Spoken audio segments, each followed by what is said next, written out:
भूतिया फिल्म। मुंबई सपनों का शहर, और इस सपनों के शहर पर राज करती थी कुमकुम, वो हीरोइन जो आज बॉलीवुड की धड़कन बन गई थी।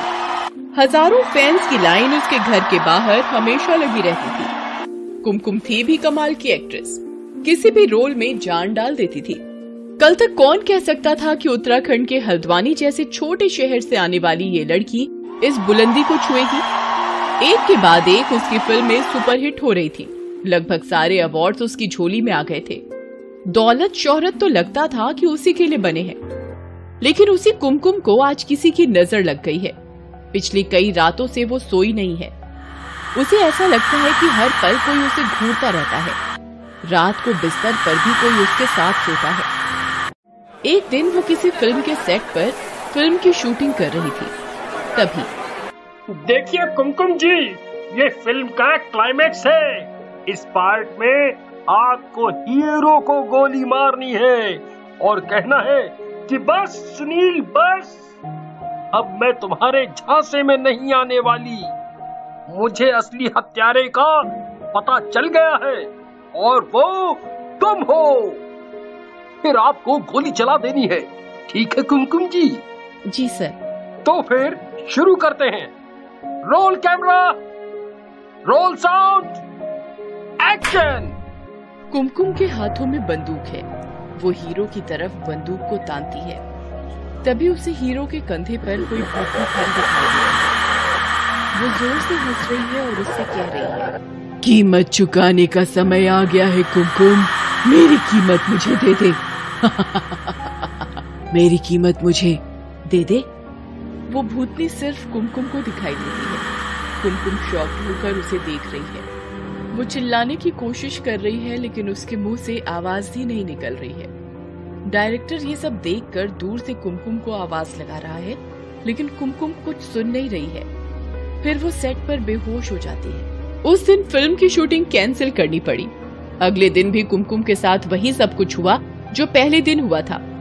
इस तरह पूरे एक सप्ताह बीत गए। प्रोड्यूसर को नुकसान हो रहा था, लेकिन वो कुमकुम को हटाकर दूसरी हीरोइन नहीं ले सकता था। फिल्म का 90% भाग बन चुका था। एक रात प्रोड्यूसर खुद उसके घर जाने की सोचता है। ये कैसे चेहरा हो गया है मेरा? क्या हो गया है मुझे? हे भगवान, मेरे साथ ये सब क्या हो रहा है? अगर ऐसा ही चलता रहा तो मेरी इतने दिनों की मेहनत, मेरा कमाया हुआ नाम सब मिट्टी में मिल जाएगा। तभी आईने में अब उसे उसकी शक्ल नहीं दिखाई दे रही है। उसे आईने में वही भूतनी दिखाई दे रही है जो सेट पर थी। वो उसे देख हंस रही है। फिर वो आईने के अंदर से ही अपना हाथ बढ़ा रही है, जो आईने के बाहर आ जाता है, और वो कुमकुम का गला पकड़कर कहती है, कीमत चुकाने का समय आ गया है कुमकुम, मेरी कीमत मुझे दे दे, जल्दी दे दे, खुद से दे दे, नहीं तो मैं खुद ले लूंगी। कुमकुम ये सब देख बिल्कुल डर जाती है। तभी दरवाजे पर बेल बजने की आवाज आती है। वो चिल्लाते हुए वहां से दौड़कर भागती है और दरवाजा खोलती है। दरवाजे पर प्रोड्यूसर साहब खड़े हैं। वो उन्हें पकड़ लेती है। मुझे बचा लीजिए, मुझे बचा लीजिए, वो मुझे मार देगी। कौन मारेगा तुम्हें कुमकुम? ये मार देगी मुझे। यहाँ तो कोई नहीं है कुमकुम, तुम किसके बारे में बात कर रही हो? अभी तो वो यही थी सर, पता नहीं कहाँ गायब हो गई। अरे तुम्हारी तबीयत ठीक नहीं है, तुम्हें आराम करना चाहिए। वहाँ कोई नहीं है, तुम्हें वहम हुआ है। वहम नहीं, ये वहम नहीं था मेरा, वो थी आईने के अंदर। वो ये बोलते बोलते प्रोड्यूसर की तरफ देखती है।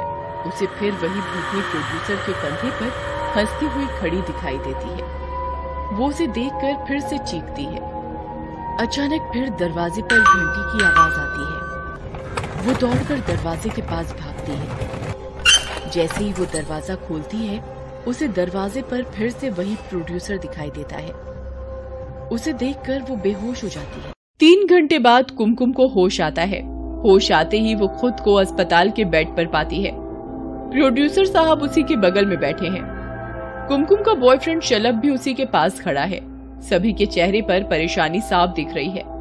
वो कुमकुम को बार बार एक ही बात समझा रहे हैं, लेकिन कुमकुम है कि समझ ही नहीं रही। तुम मेरी बात क्यों नहीं मान रही कुमकुम? आप झूठ मत बोलिए। आपने बेल बजाई थी, फिर मैंने दरवाजा खोला, आपको आईने के पास ले गई, फिर मैंने आपके कंधे पर उस भूतनी को देखा।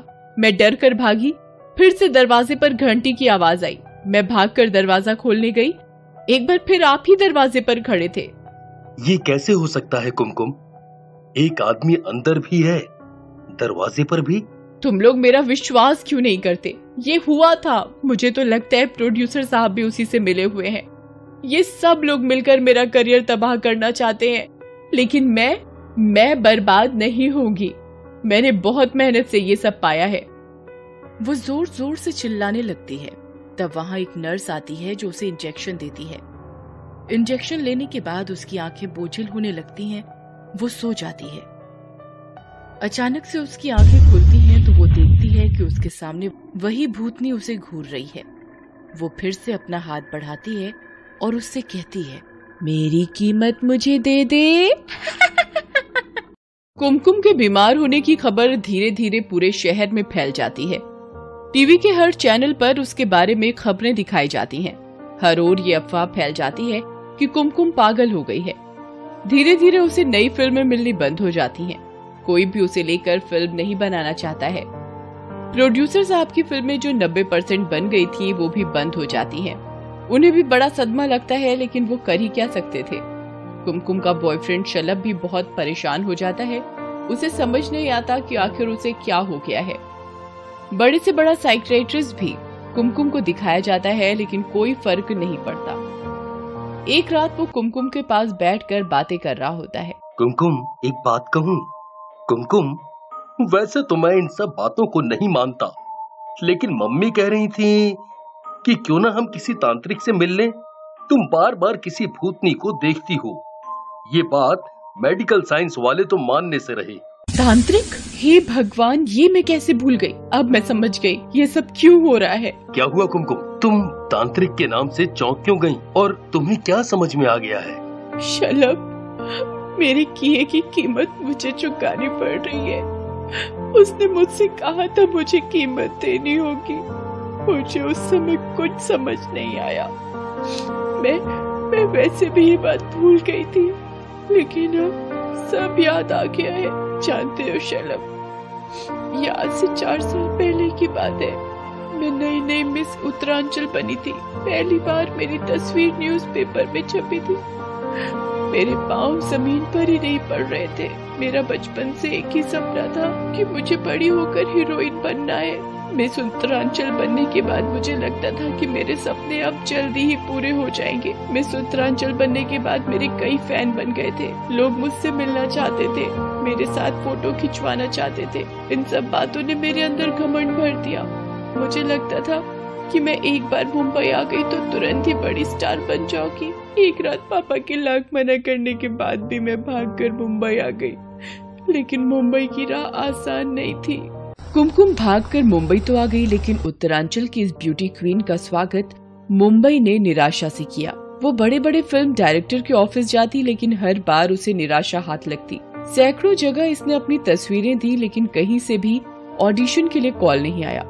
घर से जो पैसे लेकर आई थी वो भी खत्म हो रहे थे। हाथ में 2 सोने की अंगूठी जो उसके पापा ने उसके जन्मदिन पर दी थी, वो भी उसे बेचनी पड़ी।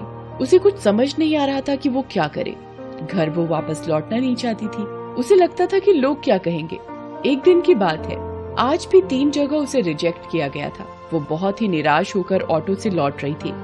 मैडम, अगर आप बुरा न मानो तो एक बात पूछूं? हाँ जी, पूछिए। मैं भला बुरा क्यों मानूंगी?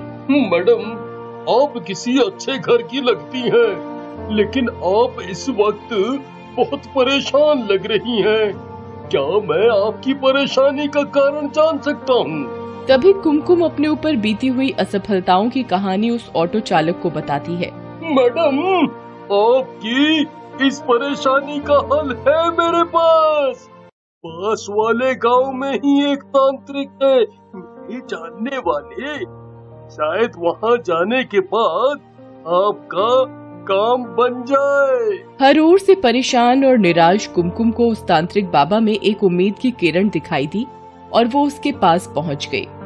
देख ले, तेरा काम तो हो जाएगा, लेकिन ये काला जादू है। ये कुछ देता है तो बहुत कुछ लेता है। मैं समझी नहीं बाबा जी।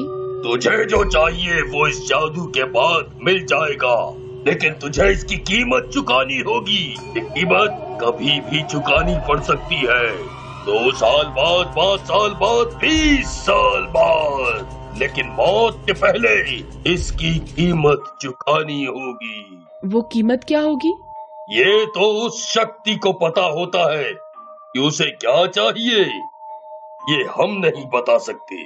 कोई बात नहीं, मैं तैयार हूँ। तुमने ठीक से सोच लिया है ना? क्या पता कीमत में तुम्हारी जान भी वो काली शक्ति मांग ले। अब मैंने तय कर लिया है बाबा, मुझे कोई फर्क नहीं पड़ता। तांत्रिक के दिए काले जादू का असर तुरंत ही दिखना शुरू हो गया।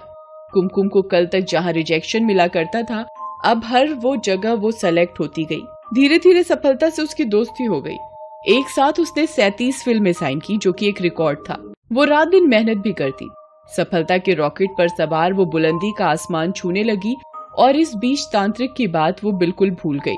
लेकिन बुरी शक्तियां तो वापस आती हैं। वही शक्तियां अब अपनी कीमत कुमकुम से वापस मांगने आ रही थी। शलभ को जब ये सब पता चला तो वो कुमकुम के साथ फिर उसी तांत्रिक से मिलने गया।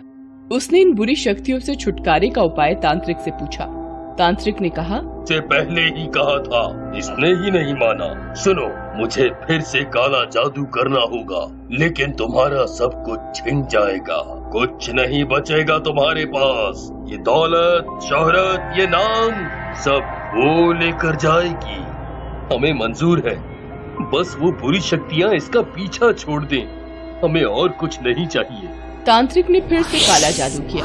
अब वो शैतानी शक्तियां कुमकुम का पीछा छोड़ चुकी हैं। कुमकुम ने एक शॉर्टकट अपनाया था सफलता के लिए, लेकिन शायद उसे मालूम नहीं था कि सफलता का कोई शॉर्टकट नहीं होता।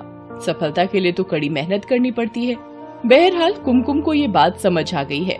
वो फिर से नए ऑडिशन दे रही है।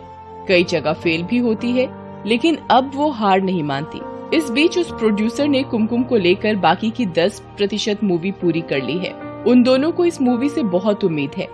उम्मीद का दामन कभी नहीं छोड़िए, हर रात के बाद दिन आता ही है। Thanks for watching.